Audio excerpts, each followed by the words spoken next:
अस्सलाम वालेकुम dear students, आज का हमारा टॉपिक पाकिस्तान के मौसम।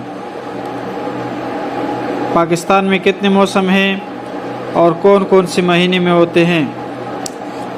मौसम बहार वस्ते फरवरी ता वस्ते अप्रैल, मौसम गर्मा वस्ते अप्रैल ता वस्ते जुलाई, और मौसम बरसात वस्ते जुलाई ता सितंबर, और मौसम सरमा अक्टूबर ता फरवरी।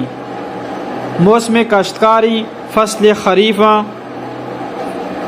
अप्रैल ता जूना, यानी इन महीनों में खरीफ फसल काश्त की जाती हैं, और मौसम कटाई फसल खरीफा अक्टूबर ता दिसंबर, इन महीनों में